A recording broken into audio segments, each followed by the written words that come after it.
Welcome to this lecture.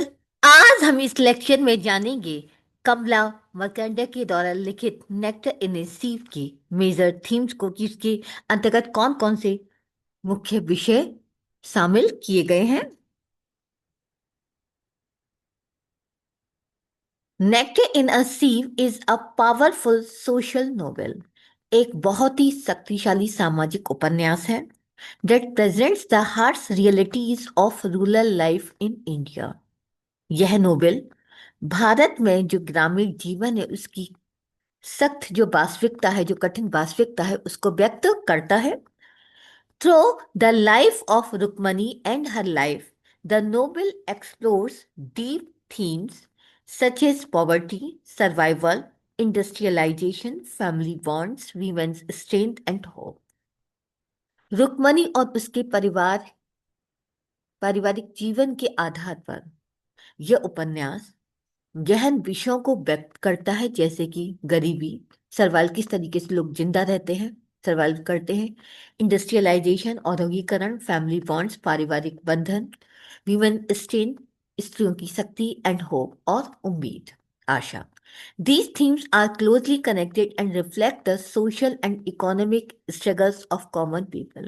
ये जो विषय हैं, अगर देखा जाए तो बहुत ही गहन रूप से सामाजिक और जो आर्थिक जो संघर्ष होता है साधारण लोगों का, उनसे संबंधित होती है। यानी अक्सर इस प्रकार के विषय हमें उन कॉमन लोगों के आसपास नजर आते हैं जो सामाजिक और आर्थिक रूप से संघर्ष करते हुए नजर आते हैं। पॉवर्टी एंड इकोनॉमिक इनसिक्योरिटी, जो गरीब लोग होते हैं वो काफी पॉप यानी उनके अंतर्गत हमें गरीबी और आर्थिक इनसिक्योरिटी नजर आती है। The most dominant theme of the novel is poverty. यानी जो मुख्य प्रमुख जो विषय है इस नोबेल का, वो है पॉवर्टी, गरीबी। Rukmani and Nathan are the tenant farmers who do not own the land they cultivate. यानी ये रुक्मणी एंड नाथन, ये वो टीनेंट फार्मर्स हैं, वो किसान हैं जो जमीन दे कल्टीवेट, वो जमीन को तो कल्टीवेट करते, जोतते हैं, लेकिन ये खुद की जमीन नहीं होती। उन्होंने किसी जमींदार से जमीन लेकर तब उस पर खेती बाड़ी करते हैं। Their survival depends entirely on certain harvest. और उनका जो सर्वाइवल है, जो जीवन है, वो आधा देता है अनिश्चित फसल पर। यानी और अनिश्चित फसल, उन्हें नहीं पता कितनी वो फसल उन्हें प्राप्त होगी, कितनी फसल नहीं प्राप्त होगी उन्हें। दे एक्सपीरियंस, लेकिन उन्हें इन सब चीजों का कुछ एक्सपीरियंस होता है, जैसे कि ड्रॉट, सूखा, फ्लड, बाढ़, फेमिनिन, भुखमरी, राइजिंग प्राइस, बढ़ती हुई कीमतें, लॉस ऑफ लैंड, और भूमि का की हानि। ऐसी चीजों का वो हमेशा अनुभव करते अपने जीवन में, because they do not have their own land, क्योंकि उनके पास खुद की प्रॉपर्टी नहीं होती है। दे आर पावरलेस, वो शक्तिहीन है। When the landlord sell the land, और जब जमींदार अपनी जमीन को बेच देता तो वो पावरलेस हो जाती, क्योंकि अब उनके पास बोने के लिए कुछ भी नहीं होता। यानी कि वो जमीन को कल्टीवेट करते, जमीन पर कुछ जोत सके। जब जमीन ही बिक जाती तो कुछ भी उनके पास नहीं होता, दे बिकम पावरलेस बन जाते हैं। Poverty in the novel is not temporary, it is a continuous cycle. ये टेम्पररी नहीं है, जो गरीबी है इसमें टेम्पररी नहीं, कि तात्कालिक नहीं है, बल्कि ये लगातार चलती रहती। गरीबी का सामना उन्हें हर बार करना पड़ता है। For example, during the drought, जब सूखा बढ़ता है, the family survives on very little life, तो उनके पास खाने के लिए बहुत थोड़ा सा चावल होता है, अनाज होता है। इधर sacrifice herself to earn money for food, और वो खाना खाने के लिए, कुछ पैसे कमाने के लिए अपने सब कुछ बलिदान कर देती है। Rukmani and Nathan become homeless after losing their land. अपनी जमीन को जब वो खो देते हैं तो वो होमलेस बन जाते हैं, बेघर बन जाते हैं। Nathan dies in poverty without ever owning land. यानी नाथन भी जो है गरीबी में मर जाता है, बिना खुद की, उसके पास जमीन नहीं होती, और उसका जो सपना होता है कि उसके पास खुद की जमीन हो, उस सपने के बिना ही वो गरीबी में मर जाता है। Meaning, the novel shows that poverty destroys dreams, security, and even family unity. Novel दर्शाता है, यह उपन्यास दर्शाता है कि किस तरीके से गरीबी उनके सपनों को, उनकी सिक्योरिटी को, सुरक्षा को, उनकी यातना की पारिवारिक जो एकता होती है उसको नष्ट कर देती है। It highlight the helpless condition of farmers in the feudal system. वे कहते हैं कि जो फेडरल जो जमींदारी जो प्रथा है उसके अंतर्गत किसानों की जो असहाय जो दशा होती है उसको व्यक्त करता है।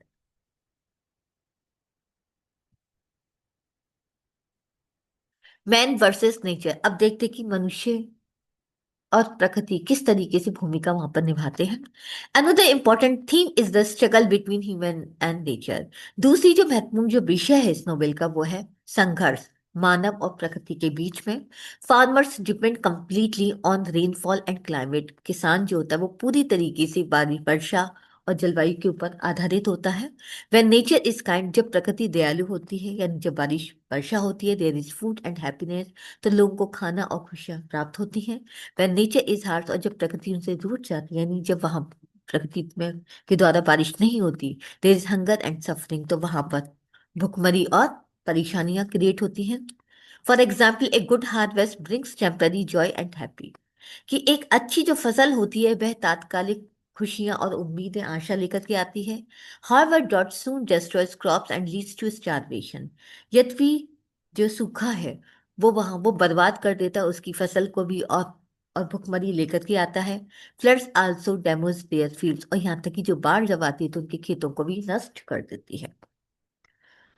इसका मीनिंग हम देखते हैं कि the novel shows that human life is fragile, कि मानव जो जीवन है फ्रैगल, वो संघर्ष से भरा हुआ है। Nature has greater power than human efforts, कि मनुष्य जितनी कोशिश करता है उससे कहीं ज्यादा प्रकृति महान होती, प्रकृति शक्तिशाली होती है अधिक। Farmers can not control nature disasters which increases their suffering, किसान जो है वास्तविक जो संघर्ष होते हैं, वास्तविक जो डिजास्टर्स होते हैं, प्र- वास्तविक जो आपदाएं होती हैं उसको कंट्रोल नहीं कर सकते, नियंत्रण नहीं कर सकता, अतः उनकी परेशानियां बढ़ती जाती हैं। ट्रेडिशन वर्सेस मॉडर्नाइजेशन, हमें इसके अंतर्गत परंपरागत के और आधुनिकता के बीच में टकराव भी नजर आता है। The arrival of the tannery represents industrialisation and modernisation, जैसे टैनरी का आगमन होता है, टैनरी एक चमड़े का जो कारखाना होता है वो है, तो जैसे ही चांदी का आगमन होता है वो औद्योगिकरण और आधुनिकता को लेकर के आता है। It changes the peaceful village life for ever, और यह ग्रामीणों की जो शांतिपूर्वक जो जीवन होता है उसको वो चेंज कर देता, बदल देता है। इसके कुछ पॉजिटिव नेगेटिव इम्पैक्ट्स होते हैं, प्रभाव होते हैं। जैसे पॉजिटिव इफेक्ट्स है, एम्प्लॉयमेंट अपॉर्चुनिटी, रोजगार के अवसर बढ़ते हैं। इकोनॉमिक एक्टिविटी, और आर्थिक रूप से लोग एक्टिव रहते हैं यानी पैसा भी आता है। नेगेटिव इफेक्ट, लेकिन कुछ नकारात्मक प्रभाव भी दिखाई देते हैं। Rise and flood food prices, की खाने की कीमतें बढ़ जाती हैं। लॉस ऑफ ट्रेडिशनल वैल्यूज, परंपरागत जो मूल्य होते हैं उसकी हानि होने लगती है। पॉल्यूशन एंड नॉइज, और प्रदूषण और शोर शराबा बढ़ जाता है। मॉरल डेक्लाइन, नैतिकता का पतन होता है। वायलेंस और हिंसक प्रवृत्ति वहां दिखाई देती है, जैसे राजा की डेथ भी हो जाती है। फॉर एग्जाम्पल देखते कि Raja is killed by tannery guards when accused of stealing, Raja की मृत्यु उस टेनरी गार्ड्स के द्वारा की जाती है जो उसके ऊपर आरोप लगाता है चोरी का। Tannery also attacks outsiders and increase competition for food and resources, जबकि टेनरी जो होते हैं बाहर वाले जो होते हैं उनके साथ वो अटैक भी करता उनको अपनी तरफ आकर्षित करता है, और जिससे कि खाने और रिसोर्सेज के प्रति वो कंपटीशन बढ़ जाता है, क्योंकि वो लोगों बाहर वाले लोगों को भी, गांव के बाहर वाले लोगों को भी वो रोजगार देने लगता है, तो बाहर जो अंदर जो रहने वाले जो ग्रामीण एरिया है, जो ग्रामीण लोग हैं उनके बीच में कंपटीशन हो जाता है। The novel questions whether modernisation truly benefits the poor, अब हमें मीनिंग ये निकलता है कि जहां उपन्यास आधुनिकता को व्यक्त करता है जो कि गरीबों के लिए सचमुच में लाभ लेकर के आता है, बेनिफिट्स लेकर के आता है, दो इट ब्रिंग्स डेवलपमेंट, ये विकास लेकर के आता है। It destroy the traditional rural structure, फिर भी ये परंपरा का जो सामाजिक स्ट्रक्चर होता है, जो ग्रामीण स्ट्रक्चर होता है गांव का, उसको वह डिस्ट्रॉय कर देता है, उसको वह नष्ट कर देता है, यानी आदित्य उन चीजों को नष्ट कर देती है। होप एंड एंडोरेंस, आशा और सहनशीलता, डिस्पाइट रिपीटेड ट्रेजेडीज, बार बार दुख जो होते हैं वो ट्रेजेडीज बार बार घटित होती हैं। रुक्मणी नेवर गिव्स अप, लेकिन रुक्मणी फिर भी जीना नहीं छोड़ती। She accept sufferings with patience and inner strength, वह अपनी धैर्य और आंतरिक शक्ति के साथ परेशानियों को स्वीकार करती है। हर लाइफ इंक्लूड्स, उनकी जीवन में बहुत कुछ देखने को मिलता है, जैसे पॉवर्टी, गरीबी, लॉस ऑफ सन, बेटे का खो जाना, डॉटर्स सफरिंग, बेटी की परेशानी, होमलेसनेस, घर से बेघर हो जाना, हस्बैंड पति की मृत्यु, yet she survives emotionally and spiritually, वो फिर भी आध्यात्मिक रूप से और भावात्मक रूप से जीवित रहती है। फॉर एग्जाम्पल देख सकते हैं कि आफ्टर नाथन डेथ, उसके पति नाथन की मृत्यु के बाद, Rukmani returns to the blaze alone, वो अकेले ही गांव वापस आती है। She does not break down completely, वो पूरी तरीके से टूटती नहीं है। Instead she continues living with dignity, वो फिर भी अपनी डिग्निटी के साथ लगातार रहने लगती है। अब हम इस देखते हैं इसका मीनिंग क्या होता है। ये एक नोबेल क्या हमें दिखाने की कोशिश करता है। The Nobel teaches that endurance is the greatest human strength. ये उपन्यास हमें दिखाता है कि किस तरीके से सहनशीलता मानव शक्ति का सबसे बड़ी पावर है। होप में बी स्मॉल, आशा छोटी हो सकती है, but it keeps life meaningful, लेकिन ये हमारे जीवन को एक मीनिंग, एक अर्थ प्रदान करती है। फैमिली लव एंड सेक्रीफाइस, पारिवारिक प्रेम और बलिदान। Family is the emotional centre of the novel, परिवार उपन्यास का एक भावात्मक केंद्र है। Though poor Rukmani and Nathan share deep love and respect, यद्यपि वो गरीब हैं फिर भी रुक्मणी और नाथन जो है अपने गहरे प्यार और सम्मान को वो शेयर करते हैं अपने परिवार में। For example Nathan works tirelessly for his children, किस तरीके से नाथन अपने बच्चों के लिए निरंतर रूप से कार्य करता, कठिन परिश्रम करता है। इधर sacrifice her dignity to feed her brother, इधर किस तरीके से अपने भाई को खाना खिलाने के लिए अपनी डिग्निटी का बलिदान कर देती है। Rukmani supports her husband emotionally, Rukmani भावात्मक रूप से अपने पति का सहारा बनती है। Even in his last moment, फिर भी अपने अंतिम क्षणों में Nathan worries about Rukmani future, वो रुक्मनी के भविष्य के प्रति चिंतित होता है। अब देखिए इसका क्या मतलब होता है। Love gives strength during suffering, परेशानी के दौरान भी जो प्रेम है वो उनको शक्ति प्रदान करता है। The novel suggest that emotional bonds are more valuable than wealth, ये उपन्यास ये दर्शाता है कि किस तरीके से जो भावात्मक जो बंधन होता है वो अधिक मूल्यवान होता है किसी भी संपत्ति। संपत्ति इतनी खुशियां नहीं देती जितना भावात्मक जो बंधन होता है वह हमारे लिए मूल्यवान बन जाता है परेशानियों में। रोल ऑफ वीमेन, वीमेन की भूमिका यानी स्त्रियों की भूमिका। Rukmani represents the silent strength of Indian women. Rukmani भारतीय जो स्त्रियां होती हैं उनकी जो शांत जो शक्ति होती है उसको प्रस्तुत करती है। She does not openly रिवेल but shows courage through patience, वह खुले रूप से विद्रोह नहीं करती, लेकिन वह अपने धैर्य के आधार पर अपनी हिम्मत को दर्शाती है, अपनी साहस को दर्शाती है। इधर also represents women suffering in patriarchal society, प्रथात्मक जो समाज है उसके अंतर्गत वीमेन किस तरीके से सफरिंग महसूस करती है, इरा उसको व्यक्त करती है। She is rejected for being childless, कोई बच्चा नहीं होता इसलिए समाज उसको रिजेक्ट करता है, उसको भी वो सामना करती है। शी फेसेस ह्यूमिलिएशन, वह लोगों की नफरत का सामना करती है। She sacrifice her self for survival, वह अपने आप को जीवित रखने के लिए, अपने परिवार को जीवित रखने के लिए अपना आप बलिदान कर देती है। अब इसका मतलब इससे क्या मीनिंग निकलता है। The novel highlights how women silently carry the burden of family and poverty. उपन्यास दिखा यह दर्शाता है कि किस तरीके से स्त्रियां चुपचाप से अपनी जो पारिवारिक का जो बंधन होता है, परिवार का जो बंधन होता है, जो बोझा होता है और जो गरीबी होती है, किस तरीके से वे बोझे को गरीबी के साथ लेकर के आगे बढ़ती है। देयर रिसाइलेंस की द फैमिली अलाइव, उनका ये चुप्पी होती है, उनकी जो शांति होती है, जो वो हमेशा शांत होकर के कार्य करती है, वो परिवार को जीवित रखता है। Displacement and loss of identity, यानी डिस्प्लेसमेंट विस्थापन एंड और अपनी आइडेंटिटी का पतन यानी पहचान का पतन होना। Women Rukmani and Nathan lose their land, वो अपनी जमीन को खो देते हैं। They lose more than property, और जितनी प्रॉपर्टी उससे कहीं अधिक वो खोते हैं। दे लॉस आइडेंटिटी, वो अपनी पहचान खोते हैं, सिक्योरिटी और अपनी सिक्योरिटी सुरक्षा भी खो देते हैं। अब देखिए इंदर जब वो सिटी चली आते तो किन किन चीजों का वो सामना करते। दे फेस होमलेसनेस, वहां उनके पास घर नहीं होता। दे एक्सप्रेस ह्यूमिलिएशन, लोगों की नफरत का भी अनुभव करते हैं। दे फील लाइक स्ट्रेंजर्स, वे अपने आप को अजनबीता महसूस करते हैं। Nathan dies without fulfilling his dream of owning land, Nathan मर जाता है, जो उसका सपना होता है कि जमीन उसके पास होनी चाहिए, उसका वो सपना कभी पूरा नहीं होता है। अब इसका मतलब होता है कि land represent stability and belonging, कि जो जमीन होती है वह लोगों की स्टेबिलिटी, स्थिरता को और उनकी बिलोंगिंगनेस, उनकी एक अपने घर से सब जो रिलेशंस होते हैं, जो लगाव होता है, उसको दर्शाती है।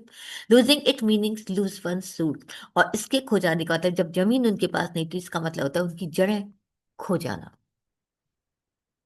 अब देखिए कि किस तरीके से थीम्स एक दूसरे से कनेक्टेड, इंटरकनेक्टेड। देखिए, अगर व्यक्ति गरीब होता है तो गरीब होने के मैन वर्सेस नहीं, तो वो प्रकृति के साथ भी उसका, के बीच में उसका एक संघर्ष उत्पन्न हो जाता है। मॉडर्नाइजेशन, आधुनिकीकरण भी पॉवर्टी का की लेकर के आता है। फैमिली लव, फैमिली जो लव होता है वो भी गरीबी भी कहीं कहीं फैमिली लव को इम्पैक्ट कर देती है। वीमेंस ऑल, और फिर जब गरीबी के आधार पर वीमेंस अपनी वीमेंस की भूमिका में देखने को मिलती है इसके अंतर्गत। होप एंड एंडोरेंस, लेकिन इन सभी चीजों में उम्मीद एंड एंडोरेंस, सहन शक्ति दिखाई देती है। और जब होप एंड एंडोरेंस होती है तो सर्वाइवल ऑफ रुकमनी, तो वहां पे हमें रुकमनी किस तरीके से अपनी जीविका रहती है, किस तरीके को अपने आप को जीवित रखती है, अपने परिवार को जीवित रखती है, ये दिखाई देता है। तो इस तरीके से सारी जो थीम्स एक दूसरे से कनेक्टेड नजर आती हैं।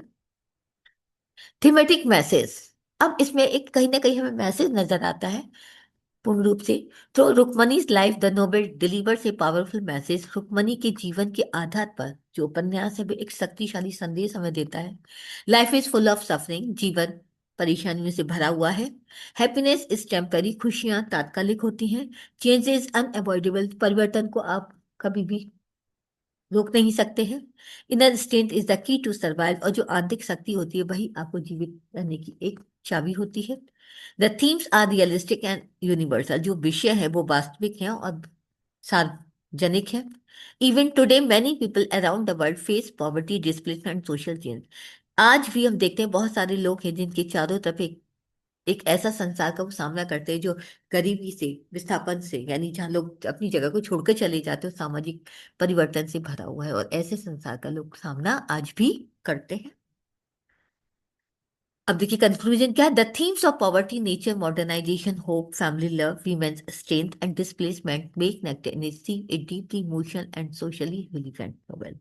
ये सभी जितने भी विषय हैं हमारे, जो थीम्स रही, गरीबी रही, प्रकृति रही, आधुनिकरण रहा, आशा रही, पारिवारिक प्रेम रहा, स्त्रियों की भूमिका रही, और विस्थापन रहा, तो ये नेक्टेड इन इसी को एक गहन रूप से भावात्मक और सामाजिक संबंधित एक नोबेल एक उपन्यास बना देते हैं। Kamala Markandaya present not just a story of one woman but the story of millions of poor farmer struggling between tradition and change.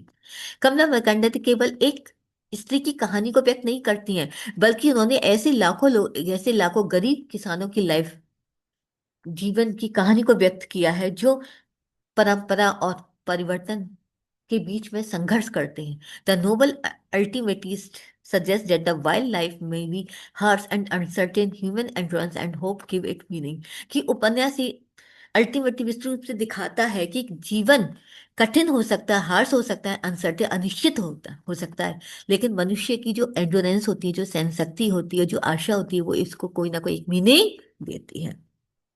तो इस तरीके से उम्मीद करती हूँ आपको ये लेक्चर बहुत अच्छे से समझ में आ गया होगा कि किस तरीके से कमला मर्कांडा ने कौन कौन से विषयों को इसके अंतर्गत टच किया है, और किस तरीके से ये गरीबों के जीवन को व्यक्त करती है, कि वो कौन कौन सी जीवन का परेशानी को अपने जीवन में सामना करते हैं, और किस तरीके से स्त्री उनका सामना करती है, अपने परिवार को सर्वाइव करती है। तो उम्मीद करती हूँ आपको ये विषय बहुत अच्छे तरीके से इसके अंदर जो व्यक्त किए गए वो समझ में आ गए होंगे। और रुक्मणी के कैरेक्टर को हमने पहले भी लेक्चर में बताया था। अगर आपको रुक्मणी का स्पेशल कैरेक्टर देखना है तो आप उस वीडियोस को भी देख सकते हैं। तो thank you very much, please like और सब्सक्राइब करना ना भूलें।